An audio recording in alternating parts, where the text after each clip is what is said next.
मैंने ये ऑब्जर्व किया है कि जब भी कोई साधु संत महात्मा के ऊपर कोई भी आरोप आता है, कोई भी केस दर्ज होता है, तो मीडिया में तुरंत खबरें चलने लग जाती हैं। 3 आरोपी बरी हो गए हैं जो कि हिंदू ऑर्गेनाइजेशन से कनेक्टेड बताए जा रहे थे। उनका हाथ नहीं है, कोई एविडेंस नहीं है। क्यों मीडिया ये नहीं दिखा रही है? बड़े बड़े मीडिया चैनल्स पर ये न्यूज नहीं दिखाई जा रही है। लेकिन जब कोई पॉजिटिव जजमेंट आती है तब मीडिया चुप रहती है। तब क्यों नहीं मीडिया में डिबेट्स बैठती हैं? इसी मीडिया ट्रायल की वजह से कितने लोगों की जानें तक चली गई हैं। तो ये मीडिया ट्रायल कितना घातक भी साबित हो सकता है।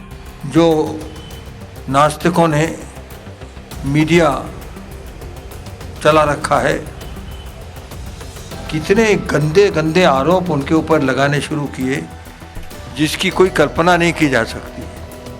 आज महाराज जी, हमारे संतों का जीवन सुरक्षित नहीं है कहीं। भारतीय संस्कृति को छिन्न भिन्न करना चाहा, फिर भी भारतीय संस्कृति चमक रही है, तो तुम डैमेज क्या कर सकोगे? तुम्हारा बाप क्या कर सकता है? हरि ओम।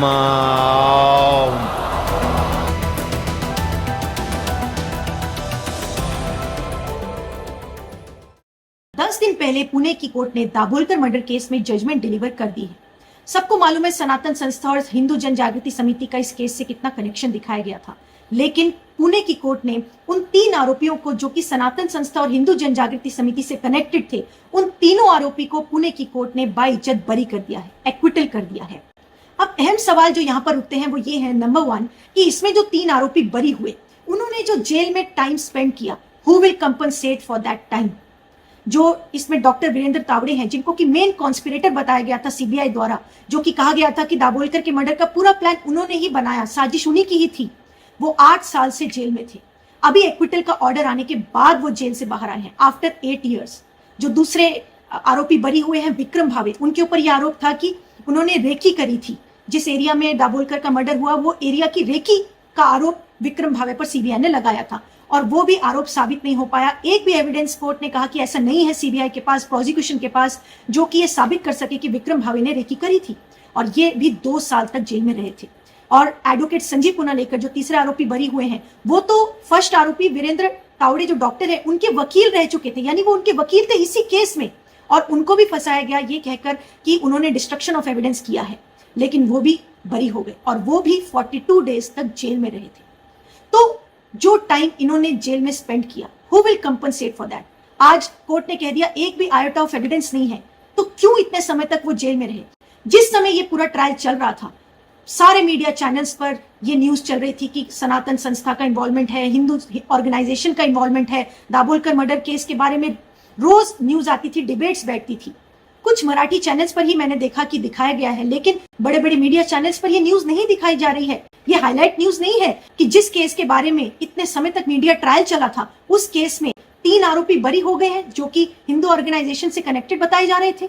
उनका हाथ नहीं है, कोई एविडेंस नहीं है। क्यों मीडिया ये नहीं दिखा रही है? और अगर आज नहीं दिखा रही है तो उस समय मीडिया ट्रायल क्यों दिखाया गया था? मैंने ये ऑब्जर्व किया है कि जब भी कोई साधु संत महात्मा के ऊपर कोई भी आरोप आता है, कोई भी केस दर्ज होता है, तो मीडिया में तुरंत खबरें चलने लग जाती हैं, पूरा पिक्चराइजेशन करके न्यूज दिखाते हैं, डिबेट्स तक बैठ जाती हैं। लेकिन जब कोई पॉजिटिव जजमेंट आती है तब मीडिया चुप रहती है। तब क्यों नहीं मीडिया में डिबेट्स बैठती हैं? जैसे कि आसाराम बापू का केस था, कितना मीडिया ट्रायल उस समय दिखाया जा रहा था। चिन्मयानंद महाराज उत्तर प्रदेश के, उनके ऊपर जब केस हुआ तो कितना मीडिया ट्रायल चलाया गया। इसी तरह शांति कुंज के प्रमुख डॉक्टर प्रणव पंड्या और उनकी पत्नी के ऊपर जब झूठा केस हुआ तो कितना न्यूज में दिखाया गया। लेकिन क्या आपको मीडिया ने ये खबर दिखाई कि शांति कुंज के जो प्रमुख डॉक्टर प्रणव पंड्या और उनकी पत्नी के ऊपर जो केस हुआ था, वो पुलिस ने उसमें क्लीन चिट दे दी है? क्या मीडिया ने आपको ये दिखाया कि जिन लोगों ने डॉक्टर प्रणव पंड्या और उनकी पत्नी के ऊपर केस किया था, वो लोग आज जेल में हैं? उन्हीं के ऊपर फॉल्स केस करने का, और जिस लड़की से उन्होंने झूठा केस करवाया था उसको किडनैप करके झूठी गवाही देने के लिए इन सेक्शंस के तहत उनके ऊपर केस दर्ज हुआ, और आज भी वो जेल में है। क्या किसी मीडिया चैनल ने ये खबर दिखाई है आपको? क्या किसी मीडिया चैनल ने यह दिखाया कि जिन चिन्मयानंद महाराज के ऊपर मीडिया ट्रायल चला रहे थे, उन चिन्मयानंद महाराज को रेप केस में एक्विटल मिल चुका है? क्या किसी मीडिया चैनल ने खबर दिखाई या फिर डिबेट बिठाई? तो जब केस होता है तब तो सारे मीडिया चैनल्स में डिबेट बैठ जाती है, लेकिन जब केस से बरी हो जाते हैं कोई साधु संत, तब मीडिया चैनल क्यों नहीं दिखाती है? इसी मीडिया ट्रायल की वजह से कितने लोगों की जानें तक चली गई हैं। आपको मालूम होगा, भैया जी महाराज के बारे में आपने सुना होगा।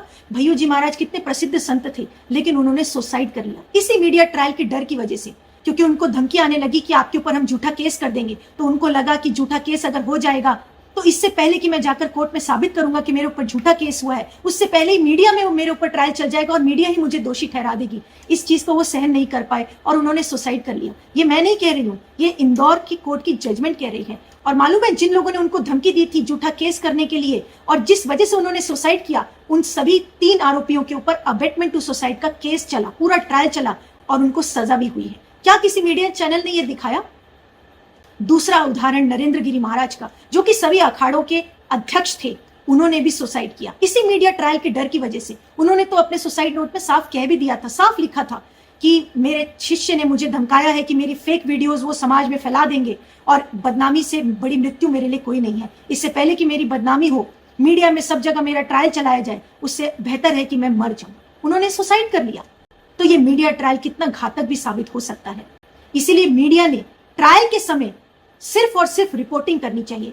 एक साइमल्टेनियसली कोर्ट बिठानी नहीं चाहिए कि आप एक पक्ष को लेकर पूरी तरह से खबर चलाएं। मीडिया में क्या होता है, कोई साधु संत की खबर आती है तो एक पक्ष को लेकर पूरा डिबेट बैठ जाता है। मीडिया का काम है निष्पक्ष दोनों पक्षों को सामने रखना, ताकि दूसरा पक्ष कल को अगर कोर्ट में जीत जाए तो उसकी बदनामी तो बच जाए।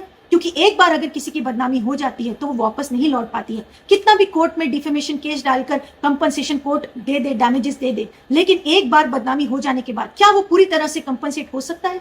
कभी नहीं हो सकता। इसीलिए मीडिया ट्रायल नहीं चलना चाहिए। और अगर मीडिया केस होने पर दिखाती है तो जजमेंट आने पर भी बराबर रूप से मीडिया ने दिखाना चाहिए। विधर्मी तो हमको सता रहे हैं, ये बात में कोई नास्तिकों का बड़ा भारी षड्यंत्र है बापू। जी जी, हमारे संतों के विरुद्ध है। जी जी, नास्तिकों की साजिश है। नास्तिकों का महाराज जी बापू षड्यंत्र है, जो नास्तिकों ने मीडिया चला रखा है। कितने गंदे गंदे आरोप उनके ऊपर लगाने शुरू किए जिसकी कोई कल्पना नहीं की जा सकती है। हम लोगों को मिटाने का प्रयत्न चल रहा है और हमारे देश के भीतर बैठे हुए नास्तिक सेक्युलरवादी ये उनके समर्थन में लगे हुए हैं महाराज। आज महाराज जी, हमारे संतों का जीवन सुरक्षित नहीं है कहीं भी, हिंदू समाज सुरक्षित नहीं है कहीं भी। अब ऐसी परिस्थिति में महाराज जी, हम लोग तो यही आशा करते हैं कि हमारे संतों ने आज तक इस देश की रक्षा की है, समाज की रक्षा की है। आप ही पर हमारा विश्वास है कि आप ही कुछ करेंगे तो इस देश के भीतर परिवर्तन होगा। उन बेचारों को पता नहीं है कि 700 वर्ष तक जुल्म करके भारतीय संस्कृति को उखाड़ फेंकने का जिन्होंने प्रयत्न किया वो उखड़ के नष्ट हो गए। भारतीय संस्कृति अभी भी ज्वलंत है। 200 वर्ष अंग्रेजों ने ईसाईयत का अंधाधुंधी प्रचार करके भारतीय संस्कृति को छिन्न भिन्न करना चाहा, फिर भी भारतीय संस्कृति चमक रही है। तो तुम डैमेज क्या कर सकोगे, तुम्हारा बाप क्या कर सकता है?